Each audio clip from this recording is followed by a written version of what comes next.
Bonjour, bonjour à toutes et à tous et bienvenue sur Radio Vibe, la radio toute de vibrations et de pulsations. Radio Vibe, la radio libre et généraliste qui encourage les talents, les événements et les initiatives culturelles de tous horizons. Musique, littérature, stylisme, cinéma, théâtre, danse, etc. Vous pouvez nous écouter sur radiovibe.fr. J'ai aujourd'hui la chance d'être avec vous pendant 2 heures avec l'émission Parlez-moi de vous. Une émission radiophonique qui fait la promotion de l'art dans toute sa splendeur et sa diversité, qui essaie d'aller au cœur de l'intime de chaque artiste invité. Le principe est simple, on part de l'artiste, de sa personnalité, de son parcours, pour enfin découvrir son œuvre. Elle donne aussi la parole aux initiatives associatives. Aujourd'hui, nous recevons une artiste du voyage, de la voix, du corps et des mots, Corinne Coleman, qui vient nous présenter son dernier recueil de nouvelles intitulé Bleu, ainsi que le spectacle tiré de ce recueil.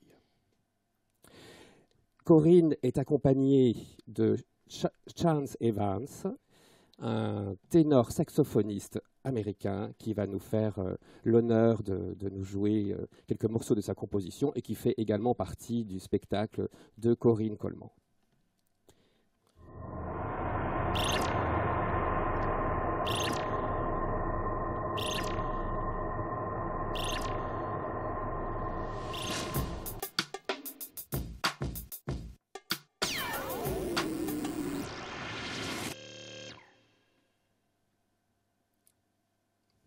Bonjour Corinne Coleman. Bonjour. Alors théâtre, musique, écriture, sans compter la danse, le cinéma, vous avez habité tous les arts, Corinne Coleman. D'où vient cette soif ? Je pense que je l'ai toujours eu et j'ai toujours eu besoin de création. Voilà, donc j'ai commencé par... Mais est-ce que dans votre famille, il y avait des talents artistiques Alors mon oncle était cinéaste, scénariste, et il a fait pas mal de films avec les frères Prévert. Oui, c'est vrai. Et vous avez été C'est vrai. influencé par votre oncle pendant votre enfance ? Oui, parce que c'était un conteur formidable et on était tous fascinés par sa manière de raconter. On passait des nuits entières à l'écouter. Et justement, quel enfant étiez-vous ?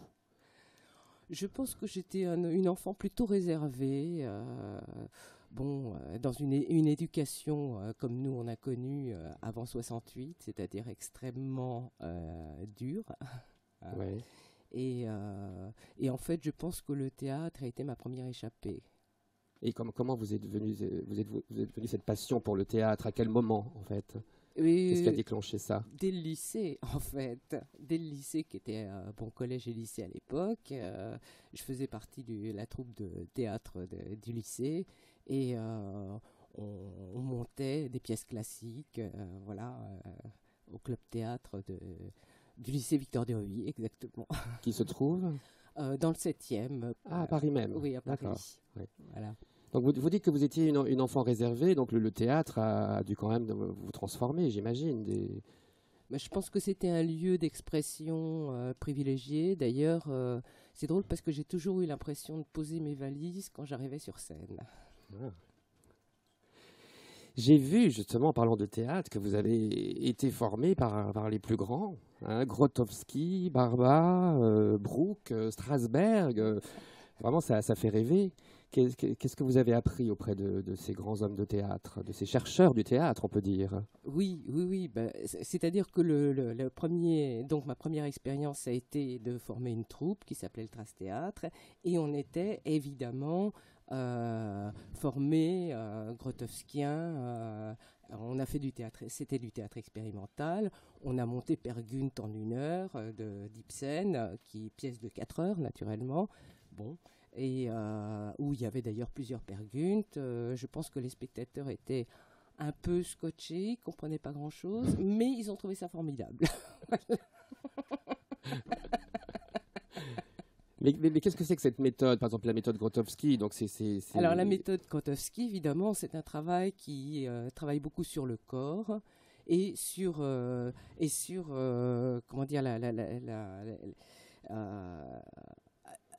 la présence l'investissement général de la personnalité. Hein.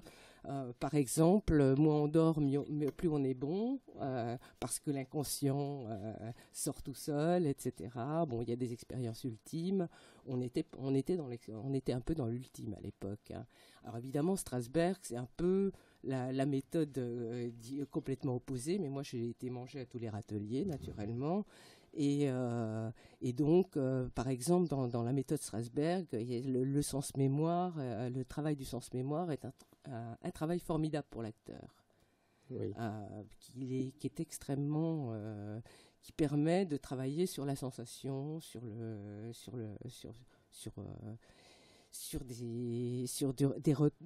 retrouver des sensations réelles, et pour le jeu, c'est formidable. Oui. C'était proche de la méthode Stanislavski. Est-ce Oui. que ça a à voir ou pas? Alors, oui, enfin, disons que c'est issu de la méthode Stanislavski, hein, tout simplement. Oui. Qui lui-même aussi orienté a connu Grotowski. Enfin bon, je veux dire, ce sont des différentes voies qui partent un peu des mêmes origines, en fait, mais qui se sont complètement séparées après, quoi. Brooke aussi, d'ailleurs. Oui, le théâtre pauvre, etc. Moi, j'ai toujours défendu que le théâtre pouvait se passer n'importe où, dans n'importe quel lieu.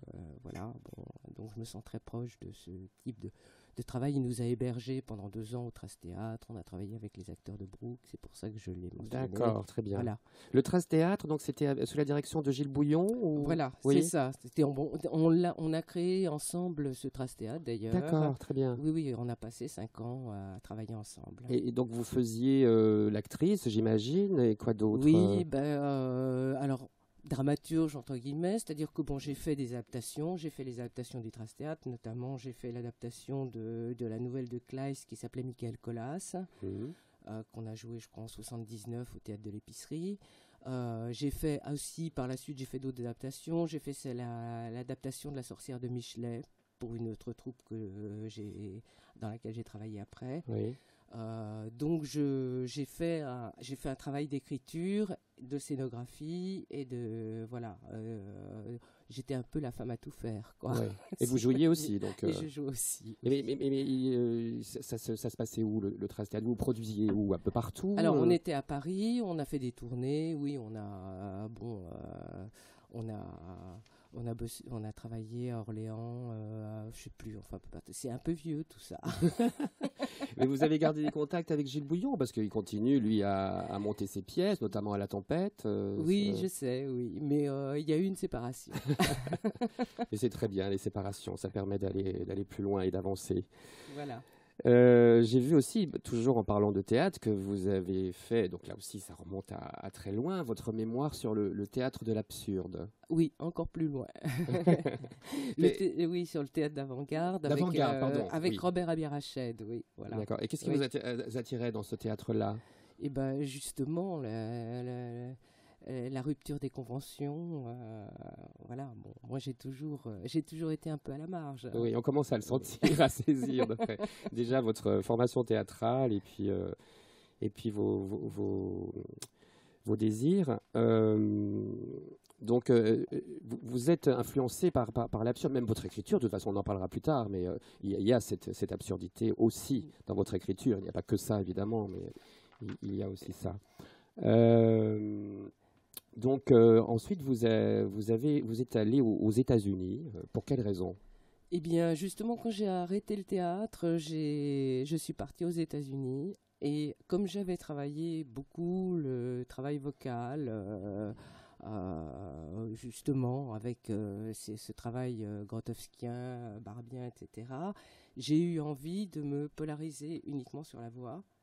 Et donc, j'ai créé un petit spectacle de 7 minutes que j'ai appelé Bébé Opéra, qui, en gros, œuvre de bébé, œuvre express de bébé même, et donc, où j'étais seule sur scène, et j'ai eu beaucoup de... les États-Unis ont été très importants pour moi parce que j'ai rencontré une famille d'artistes qui m'a poussé, aidé, soutenu.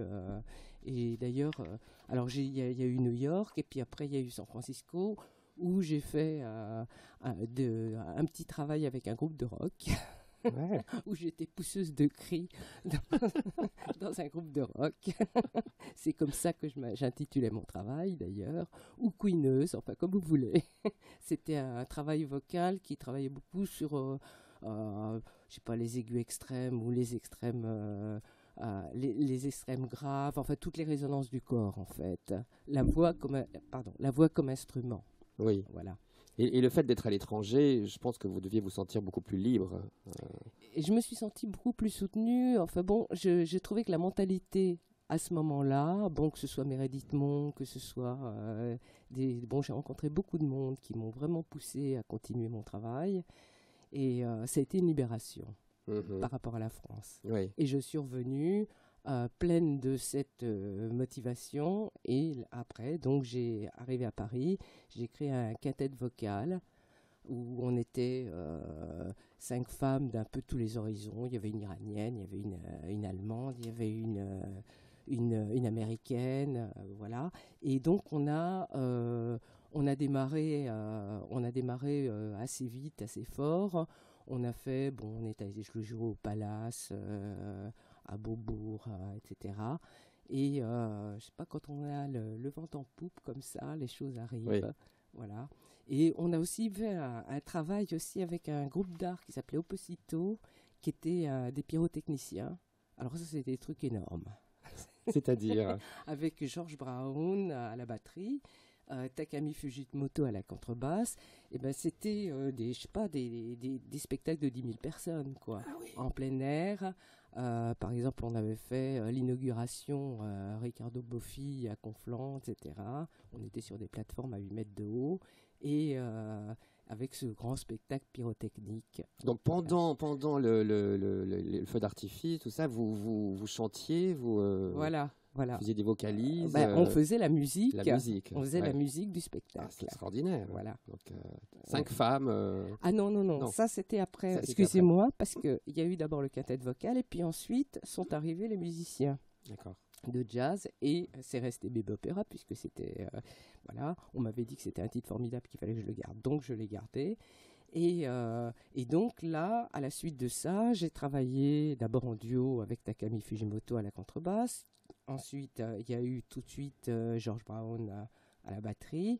Il y a eu, alors je les cite, il y a eu Charles Tyler qui est décédé, qui était un saxophoniste formidable, qui m'a amené Chance Evans que nous avons là, et donc le groupe s'est agrandi. Il y a eu Bob Dory aussi contrebassiste, parce que je travaillais beaucoup avec des cordes, parce que la voix et les cordes, ça permettait cette espèce de jeu ambigu de ne pas savoir où est l'instrument, où est la voix. Voilà, en gros. Et d'ailleurs le saxophone aussi permettait ça. Enfin bon, voilà. Donc c'était plutôt la voix. Mon orientation était définitivement la voix comme instrument. Donc il y avait très peu de texte, en fait. Et il y avait des mélodies, mais très peu de texte. La voix était un corps, en fait. C'était vraiment exactement, oui. Oui. D'accord. Et donc c'est au cours de ce bébé opéra que vous avez rencontré Chance Evans. Absolument. Qui est arrivé avec nous. Et on a fait pas mal de concerts ensemble à l'époque. Chance Evans, alors, comment s'est passée la première rencontre avec Corinne? C'était une surprise parce que je n'étais pas vraiment dans ce style de travail. Mais il y avait aussi quelque chose pendant cette période, beaucoup de, comment on s'appelle ça, le free jazz qui était en train de aller à droite et à gauche. Donc, on voit quelque chose là-dedans, mais on ne peut pas vraiment dire que tout était ça, tu vois, parce qu'il y avait une autre chose attachée. Et si tu n'attaches pas à l'autre chose, tu vas perdre la connaissance de ce qu'elle est en train de faire.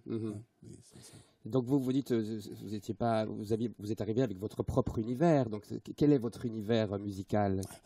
Mon univers, c'est le jazz moderne. Oui. Oui, j'étais entraîné dans l'université pour le modern jazz, tu vois. Et pour moi, c'était ça, tu vois. Et comme je vois le free jazz, j'ai dit, mais qu'est-ce que c'est, tu vois? Et c'était une autre chose. Mais il faut apprendre si tu veux avoir une connaissance dans la musique, tu vois. Oui. C'est ça que j'ai fait. D'accord. J'ai vu que vous avez fondé il y a quelques temps un groupe qui s'appelait The Jazz Philosopher. Oui, c'était la première chose que j'ai fait comme j'étais à l'université Seattle. Et c'était une petite chose qui travaille un petit peu, tu vois. Oui.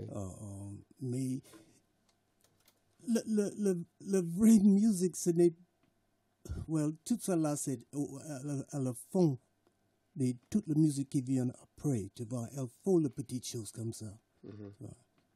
Et vous avez parcouru le monde, vous aussi, comme Corinne Coleman. Vous êtes allé avec votre groupe ou d'autres groupes différents, un peu partout, au Canada, en Afrique, beaucoup, au Cameroun, en Côte d'Ivoire, au Burkina Faso. Vous pouvez nous en parler un petit peu quand même de ce périple? C'était avec les personnes différentes. Par exemple, comme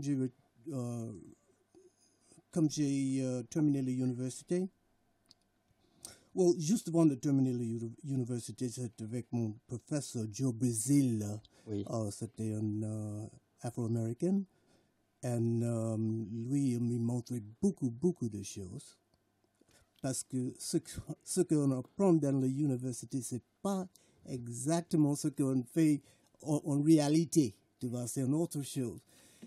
Et après ça, j'ai appris les choses à droite et à gauche. Et je suis toujours en train d'apprendre les petites choses. Ma première fois en Afrique, c'était avec un poète qui s'appelle James Emmanuel. C'était un grand poète qui était quelqu'un qui suit des autres grands poètes d'Amérique, tu vois. Et avec lui, c'était quelque chose qui passe vraiment bien. Et la première fois pour moi d'aller en Afrique, c'était une joie, tu vois, parce que je ne sais pas, qu'est-ce que c'est que je veux trouver en Afrique, tu vois. Tu vois, est-ce que c'est comme les journaux disaient, ou est-ce que c'était une autre chose? Et c'était une autre chose, tu vois. Et est-ce que maintenant vous êtes en France ou... Oui, je suis à Paris maintenant. D'accord. Donc vous produisez dans différents endroits en France. Comment ça se passe? Oui, ça passe comme on peut trouver un contrat. Oui, on peut aller et faire quelque chose. Oui. Et vous retournez un peu aux États-Unis ou en Afrique En Afrique, oui. Oui, mais j'ai pas encore eu la chance de retourner en Amérique. Je pense que nos auditeurs seraient ravis d'entendre un morceau de votre composition, si vous voulez bien. D'accord. Ce que vous voulez. Ok. Well,